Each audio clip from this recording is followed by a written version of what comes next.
अब हम दोबारा जो एग्जांपल कर रहे थे उसकी तरफ वापस आते हैं।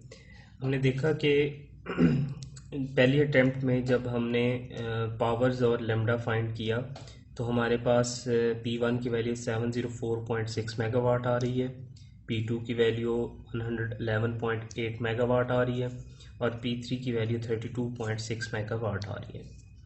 इसमें से हमने ये भी देख लिया कि पी जो यूनिट 1 है वो अपनी अपर पावर कंस्ट्रेंट को वायलेट कर रहा है, जबकि यूनिट 3 जो है वो लोअर कंस्ट्रेंट को वायलेट कर रहा है, जबकि यूनिट 2 जो है वो विद इन लिमिट है। हमने क्या पढ़ा है कि अगर हमारे पास कोई जनरेटिंग यूनिट अपर कंस्ट्रेंट को वायलेट करता है तो जो उसको नई वैल्यू पावर की असाइन की जाएगी वो सबसे पहले जो मैक्सिमम वैल्यू है वो असाइन की जाएगी। हमने भी यही किया कि हमने यूनिट 1 को जो उसकी मैक्सिमम वैल्यू जो कि 600 मेगावाट थी वो असाइन कर दी। इसी तरह हमने ये भी पढ़ा कि अगर कोई यूनिट सबसे लोअर वाली वैल्यू को वायलेट करता है तो फिर इसका मतलब ये होगा कि उसको जो सबसे पहले मिनिमम आ रही होगी वो असाइन की जाएगी। ये आप ऐसे भी समझ सकते हैं कि जब आप जनरेटर को से पावर डिस्पैच कर रहे होंगे और जहाँ पे भी आप क्योंकि ये एल्गोरिदम होगा, इट डजेंट मीन कि ये जनरेटर्स यही कर रहे होंगे। बेसिकली ये सॉफ्टवेयर पे रन किया जा रहा होगा और रन करने के बाद देखा जाएगा कि किस जनरेटर को कितनी पावर बनानी है और उसके मुताबिक उनकी एक्साइटेशन और जो speed of rotation of rotor है उसको तब कंट्रोल किया जाएगा। अब क्या होगा कि अगर एक एल्गोरिदम में अगर एक जनरेटर मैक्सिमम लिमिट को वायलेट कर रहा है तो उसको लिमिट्स में लाते हुए जो सबसे पहले जिस लिमिट को एनकाउंटर करना होगा वो उसकी मैक्सिमम लिमिट होगी। तो इसका मतलब है कि जब हम उसको उसके थ्रेशोल्ड के अंदर ला रहे होंगे तो सबसे पहली वैल्यू जो उसको असाइन करेंगे वो उसकी मैक्सिमम वैल्यू होगी। इसी तरह जब कोई जनरेटर अपनी मिनिमम वैल्यू को वायलेट कर रहा होगा तो हम उसको थ्रेशोल्ड की तरफ ला रहे होंगे तो सबसे पहली वैल्यू जो उसको एनकाउंटर होगी वो उसकी जो थ्रेशोल्ड की मिनिमम वैल्यू है वो एनकाउंटर होगी। इस वजह से हमने यहाँ पे मिनिमम और मैक्सिमम की असाइनमेंट की है।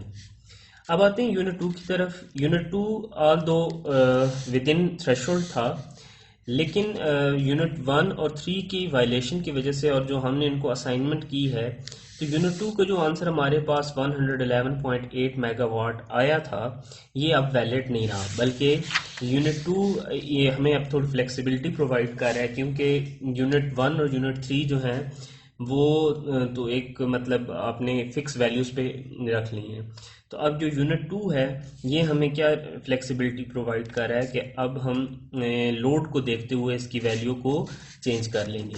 अब इसकी जो नई वैल्यू आएगी वो क्या आएगी, 850 minus P1 minus P3 and it would be equal to 200 megawatt. अब हमने क्या किया कि हमने जितना पहली एग्जांपल में काम किया था उससे एक स्टेप एक्स्ट्रा किया है। एक स्टेप हमने क्या एक्स्ट्रा किया है कि हमने कंस्ट्रेंट्स चेक की और कंस्ट्रेंट्स के अंदर वायलेशन चेक की।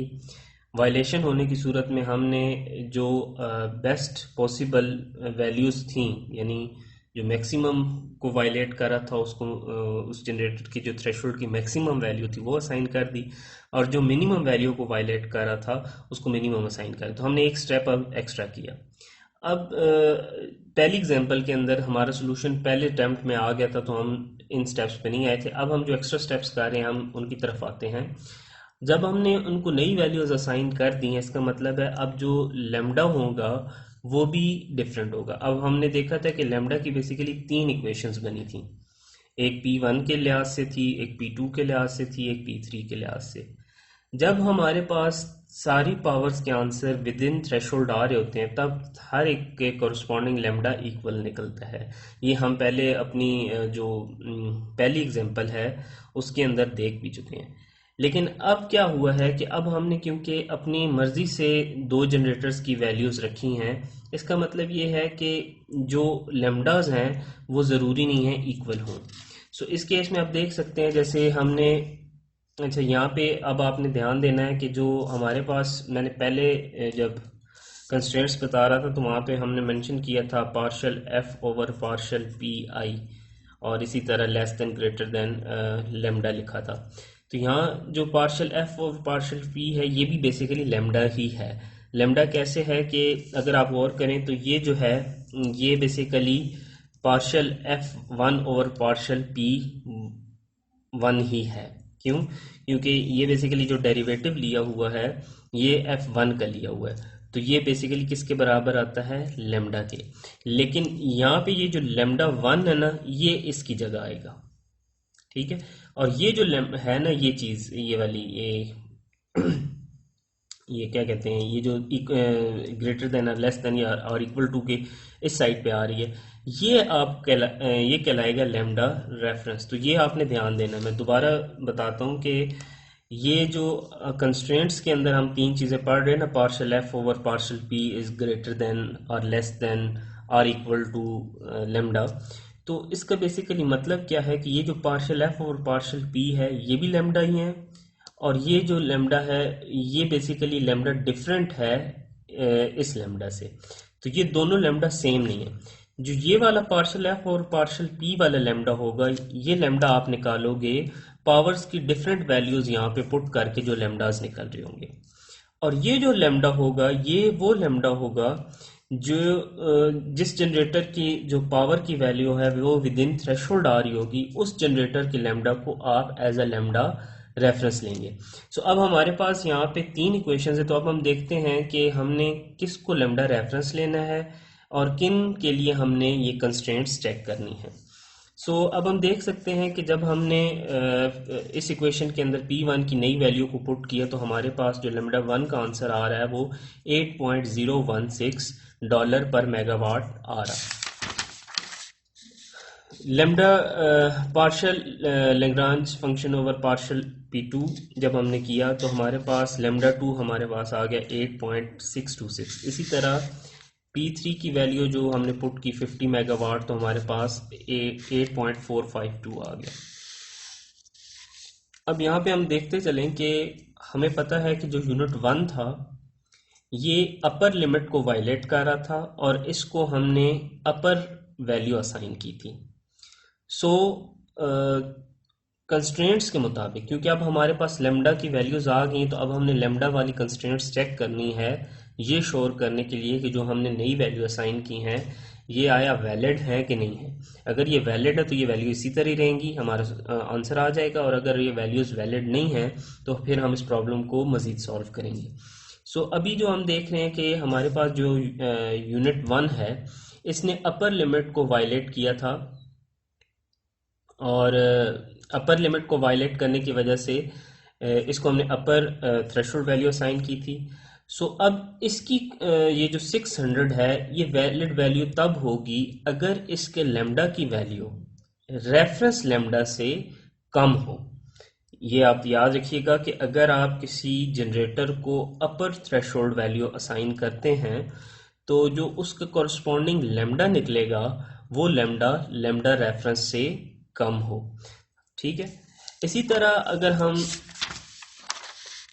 P3 की तरफ आते हैं तो हमने देखा था कि जो हमारा यूनिट 3 था ये लोअर लिमिट को वायलेट कर रहा था और इसको हमने लोअर थ्रेशोल्ड वैल्यू असाइन की थी। सो अब इसके कॉरस्पॉन्डिंग जो लेमडा निकल रहा है it should be greater than और इक्वल टू रेफरेंस लेमडा। यानी अगर आप लोअर लिमिट यूज कर रहे हैं तो लेमडा ग्रेटर होना चाहिए, और अगर आप अपर लिमिट यूज कर रहे हैं तो लेमडा लोअर होना चाहिए। अब क्वेश्चन ये राइज होता है कि लेमडा रेफरेंस क्या है। तो बेसिकली लेमडा रेफरेंस इन तीनों में P2 के से जो लेमडा निकल रहा है वो होगा। क्यों? क्योंकि जो P2 का आंसर है वो हमारे पास विद इन थ्रेशोल्ड है, तो इसका मतलब ये हुआ कि उस P2 से जो लेमडा निकल रहा है उसको हम लेमडा रेफरेंस करेंगे। सो अब जो हमने कंस्ट्रेंट्स बिल्कुल शुरू में पढ़ी थी उसमें हमने बेसिकली पढ़ा क्या था, partial F over partial P. तो आप लोगों को क्लियर हो जाना चाहिए कि ये पार्शियल एफ और पार्शियल पी बेसिकली यही चीज़ है, ये जो आपने डेरिवेटिव लिया हुआ है, ठीक है, यही, और ये लेमडा के ही इक्वल है। लेकिन जो ये वाला लेमडा है और जो यहाँ पे लेमडा निकल रहा है दोनों डिफरेंट है। ये लेमडा बेसिकली एक लेमडा रेफरेंस है, और जो ये वाला है ना पार्शियल एफ और पार्शियल पी वाला लेमडा, ये बेसिकली ये जो अभी आप यहाँ पे इस इक्वेशन से निकाल रहे हैं।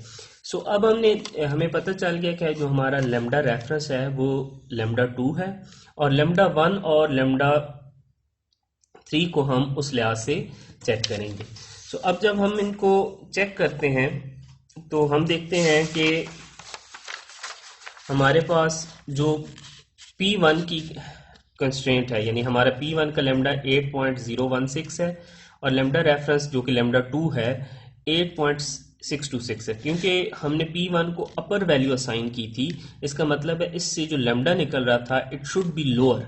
तो हम देख सकते हैं कि यहाँ पे आपका लेमडा 1 लेमडा रेफरेंस से कम है। तो इसका मतलब है कि जो P1 को 600 मेगावाट हमने असाइन कर दिया ना, ये अब इसकी फाइनल वैल्यू है, अब आप इसको चेंज मजीद नहीं करेंगे। इसी तरह अगर हम P3 के लिए चेक करें तो हम देख सकते हैं कि लेमडा 3 का आंसर निकला है 8.452, जबकि लेमडा रेफरेंस है 8.626।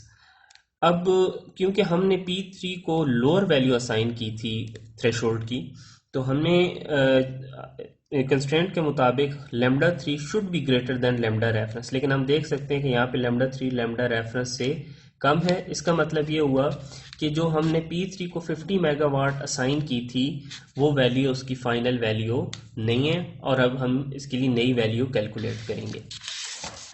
अभी तक जो कुछ हमने किया है उसको हम थोड़ा ग्राफिकल वे में समझ लेते हैं। यहाँ पे ये जो चार्ट सब बनाया गया है ये सिर्फ समझाने की हद तक है, आपके लिए ज़रूरी नहीं है कि आप क्वेश्चन सॉल्व करते हुए करें। अब ये जो आगे स्टेप्स आएंगे उनके समझने के लिए कि हमने आगे क्या करना है।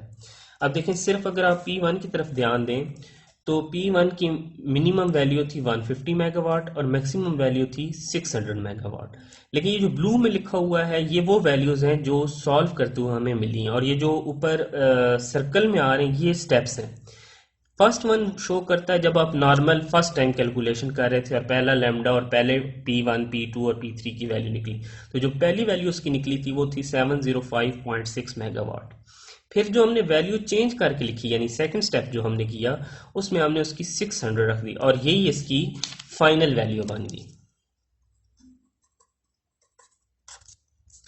जबकि अच्छा, जो इसमें नोट करने वाली चीज़ है उसमें P1 आपका हायर थ्रेशोल्ड से बाहर था और आपने उसको सबसे जो पहली वैल्यू असाइन की वो उसको हायर थ्रेशोल्ड किया और वही उसकी वैलिड वैल्यू निकल आई। अगर ये इसकी वैलिड वैल्यू ना होती तो फिर आप उसकी वैल्यूज को विद इन थ्रेशोल्ड ड्रैग कर लेते, यानी अब आप 150 और 600 के दरमियान में उसको कोई वैल्यू असाइन बेसिकली नहीं करते, बल्कि जैसे भी हम प्रोसीजर करेंगे P2 और P3 की वैल्यू निकालने के लिए P1 के लिए भी वही प्रोसीजर अप्लाई होता है। लेकिन इस केस में क्योंकि 600 पे उसकी कंस्ट्रेंट्स फुलफिल हो गई हैं तो हम इसको अब मजीद सॉल्व नहीं करेंगे। P2 की जो मिनिमम पावर की वैल्यू थी वो 100 थी और मैक्सिमम पावर की वैल्यू 400 थी। पहली दफ़ा सॉल्व करते हुए जो उसका आंसर आया था वो तकरीबन 112 आया था और ये विद इन थ्रेशोल्ड था, और दूसरी दफ़ा जो आंसर आया वो आया है 200। P3 की मिनिमम वैल्यू 50 थी, मैक्सिमम वैल्यू 200 थी। पहली दफ़ा सॉल्व करते हुए इसका आंसर तकरीबन 33 और 32.5 आया था, लेकिन जब हमने इसको दूसरी वैल्यू असाइन की तो वो 50 थी और यहाँ पे भी अभी इसकी कंस्ट्रेंट्स वैलिड नहीं हुई। तो इसका मतलब है कि अब मिनिमम वाले को आप इस तरफ ड्रैग करें। अब 50 इसका क्योंकि थ्रेशोल्ड था तो इसके ऊपर तो इसको होना तो ये चाहिए था कि जो यहाँ से लेमडा निकला था that should be greater than lambda reference, लेकिन नहीं आया, कंस्ट्रेंट फुलफिल नहीं हुई। तो इसका मतलब है अब जो P3 को नई वैल्यू असाइन होगी वो इधर दरमियान में से कोई होगी। क्यों? क्योंकि 50 वाला तो अब उसको असाइन नहीं हो सकता क्योंकि 50 पे उसकी कंस्ट्रेंट फुलफिल नहीं हुई। तो इसका मतलब अब जो P3 की नई वैल्यू आएगी ना वो यहाँ कहीं सेंटर से आएगी, और P2 क्योंकि ऑलरेडी कंस्ट्रेंट्स को फुलफिल कर रहा है तो उसकी भी कोई वैल्यू यहाँ या तो इधर होगी या 112 और 200 के दरमियान, यानी अदरवाइज 100 और 400 के थ्रेशोल्ड के अंदर ही होगी। सो अब हम देख रहे हैं कि हमारे पास जो P2 और P3 की दोनों की वैल्यूज़ हैं वो विद इन थ्रेशोल्ड आ गई है। तो अभी थोड़ी देर पहले हमने देखा कि जब आपके पास जनरेटिंग यूनिट्स की पावर्स जो होती हैं वो सॉरी जब जनरेटिंग यूनिट्स की पावर विद इन थ्रेशोल्ड होती हैं तो इसका मतलब है उनके लैम्डास भी इक्वल होते हैं। सो जो इक्वेशंस हम शुरू में देख रहे थे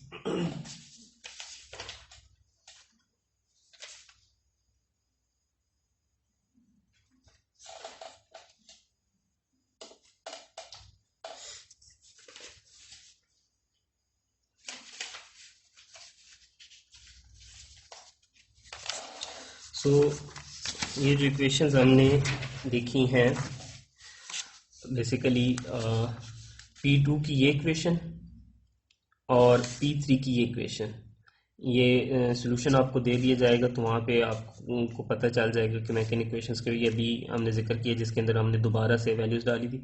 अब हम क्योंकि ये दोनों λ2 और λ3 के बराबर हैं और अब जो हम सोल्यूशन कर रहे हैं इसके मुताबिक λ2 और λ3 दोनों इक्वल होंगे, इसका मतलब अब हम इन दोनों को इक्वल रखेंगे। तो हमारे पास जो नेक्स्ट अब आएगा वो स्टेप कुछ इस तरह से होगा कि हम रखेंगे 7.85 plus 0.00388 P2, it will be equal to 7.97 plus 0.0964 P3।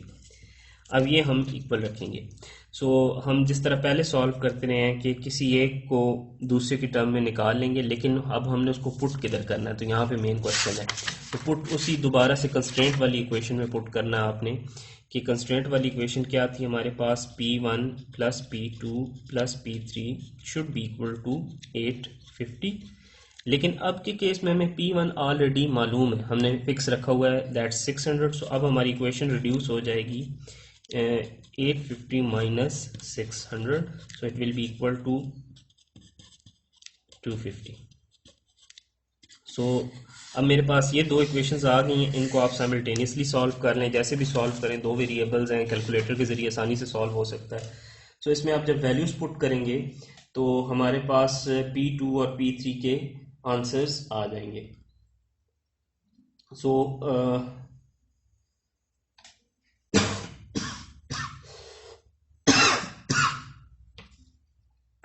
हमारा जो P2 का आंसर आ रहा है वो आ रहा है तकरीबन 187.1 मेगावाट और जो हमारे पास P3 का आंसर आ रहा है वो आ रहा है 62.9 मेगावाट और जो लैम्डा निकल रहा है वो निकल रहा है क्योंकि लैम्डा दोनों के लिए सेम होना है, तो लैम्डा जो निकल रहा है वो निकल रहा है 8.576 डॉलर पर मेगावाट आवर।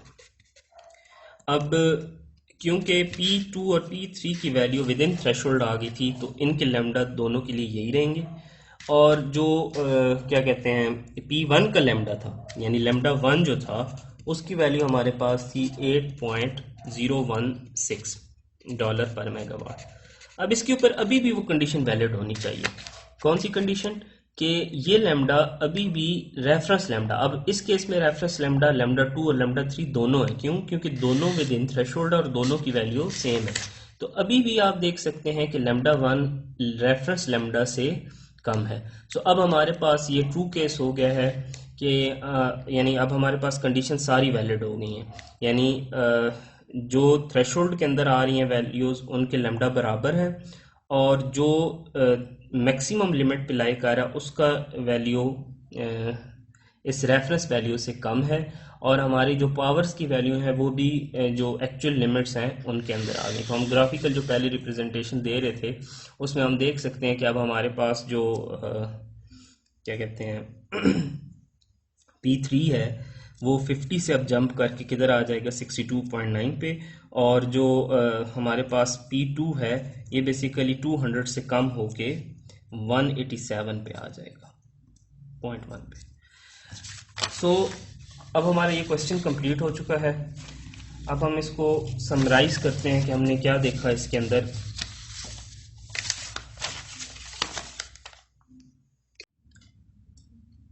सो हमने देखा कि इस क्वेश्चन के अंदर डाटा पहली एग्जांपल की तरह ही दिया हुआ है, सिर्फ यहाँ पे फ्यूल कास्ट की वैल्यू चेंज कर दी गई है। जब एक्चुअल क्वेश्चन आएगा तो उसमें कुछ भी चेंजेस हो सकती हैं, तो आपने प्रॉपर मैथडोलॉजी अप्लाई करनी है। और वो मेथड क्या है कि आपने देखना है कि आपको पहले एच दिया हुआ है या एफ दिया हुआ है। अगर एफ की फॉर्म में फंक्शन दिया हुआ है तो आप पहला स्टेप जो अभी हम डिस्कस करेंगे वो आपने नहीं करना, और अगर एच दिया हुआ है तो एच से आप पहले एफ फाइंड करोगे, एच की वैल्यू को रिस्पेक्टिव फ्यूल कॉस्ट से मल्टीप्लाई करके। तो ये पहला स्टेप यहाँ पे इसी तरह किया गया है। इस स्टेप के बाद हमने क्या करना है कि हमने लेग्रैंज फंक्शन निकालना है, और इसके बाद वाले स्टेप में हमने लेग्रैंज फंक्शन का विद रिस्पेक्ट टू पावर और लैम्डास डेरिवेटिव लेने हैं। फिर हमने ये डेरिवेटिव इक्वल टू 0 पुट करने हैं, और वहाँ से हमने कुछ ये इक्वेशंस इस तरह से बना लेनी है। अब इसके बाद हमने किसी भी मेथड से, चाहे कैलकुलेटर यूज़ करें, चाहे आप यहाँ कोई सॉफ्टवेयर टूल यूज़ करें, किसी भी मेथड से आपने P1, P2, P3 और लैम्डा की वैल्यू निकाल लेनी है। यहाँ तक दोनों एग्जांपल सेम थी, मतलब ये स्टेप्स दोनों एग्जांपल्स में सेम थे।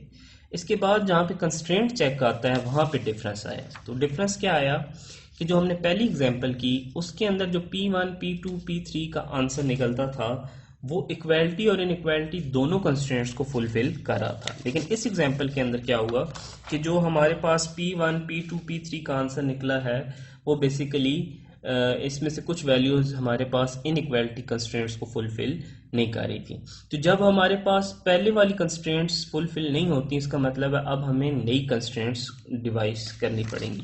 सो जब हम नई कंस्ट्रेंट्स बनाते हैं तो उसके लिए हमने क्या करना होता है कि जहाँ पे वायलेशन हो रही है, जैसे P1 अपर लिमिट को इस केस में वायलेट कर रहा है, P3 लोअर को, तो सबसे पहले आप उनको जो उनके करीब तरीन वैल्यूज होते हैं वो देते हैं। जो थ्रेशोल्ड्स की वैल्यूज होती हैं, जैसे मैक्सिमम और मिनिमम दो वैल्यूज हैं, तो आप इनको वो वैल्यूज असाइन करते हो जो इनके करीब तर हैं। जैसे P1 अगर मैक्सिमम वैल्यू को वायलेट कर रहा था तो उसके करीब, सबसे करीब जो वैल्यू होगी वो मैक्सिमम वैल्यू होगी, और P3 मिनिमम वैल्यू को वायलेट कर रहा था, इसलिए जो आप उसको सबसे पहली वैल्यू असाइन करोगे वो जो उसके करीब तर है वो मिनिमम है। जब आपने वो असाइन कर दी, इसका मतलब है अब आपने जो जो पावर्स, जिन पावर्स की वैल्यूज वायलेशन कर रही थी आपने उनको नई वैल्यूज असाइन कर दी हैं। अब जो पावर्स की वैल्यू वायलेट नहीं कर रही थी उनके भी जो पुराने आंसर्स हैं या जो पहले सोल्यूशन निकले हैं वो वैलिड नहीं रहेंगे। तो उन वो सॉर्ट ऑफ इस प्रॉब्लम के केस में आपको फ्लेक्सिबिलिटी प्रोवाइड करेंगे। तो आप क्या करोगे, उनकी इन वैल्यूज़ को यूज़ करके, जो P1 और P3 की वैल्यूज़ यूज़ करके आपने P2 की वैल्यू को भी चेंज कर लिया। जो आपने वैल्यू चेंज की है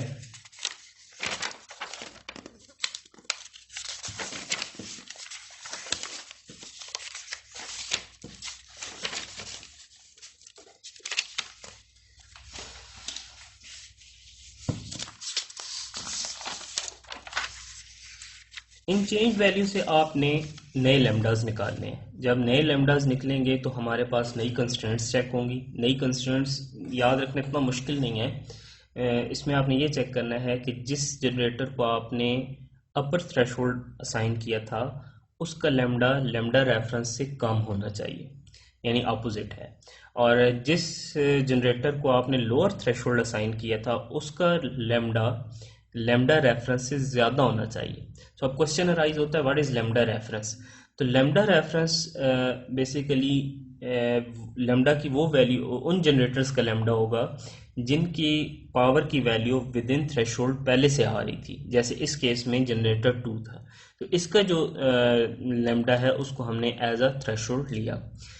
जब हमने लैम्डास नई कंस्ट्रेंट्स भी चेक की तो हो सकता है अभी भी कुछ चीज़ें वायलेट कर रही हो, लेकिन जो चीज़ें वायलेट नहीं कर रही होंगी, यानी अगर जिसको आपने मैक्सिमम या मिनिमम पे रखा है उनमें से अगर कोई चीज़ वायलेट नहीं कर रही तो उनकी वो आंसर्स फिक्स हो जाएंगे। जैसे इस केस में हमने देखा कि हमने P1 की जो वैल्यू थी 600 फिक्स कर दी। अब जब हमने ये फिक्स कर दी इसका मतलब क्या है कि P2 तो ऑलरेडी थ्रेशोल्ड में है, और P3 जो करीबी वैल्यू थी 50 हमने उसको पहले असाइन की थी और वो उसके लिए अब वैलिड नहीं है। तो इसका मतलब है अब जो नेक्स्ट वैल्यू उसको हम असाइन करेंगे वो विद इन थ्रेशोल्ड आ जाएगी। सो इसका मतलब है P2 की वैल्यू भी थ्रेशोल्ड में आएगी, P3 की भी वैल्यू थ्रेशोल्ड में आएगी। तो इससे ये जाहिर हुआ कि जो हमारे पास इन दोनों के अब लैम्डास निकलेंगे वो दोनों के इक्वल आएंगे, क्योंकि जब आपके पास किसी जनरेटर के पावर की वैल्यू विद इन थ्रेशोल्ड आ रही होती है तो उनके लैम्डास इक्वल आएंगे। और लैम्डा वही मेथड हमने पुराना अडॉप्ट किया कि लैम्डास वाली इक्वेशंस को इक्वल रखा, वहाँ से पेयर बनाया P2 और P3 का, इसी तरह जो कंस्ट्रेंट वाली इक्वेशन थी उसको यूज़ किया। लेकिन जो इसमें सबसे important part at the end है कि P1 की जो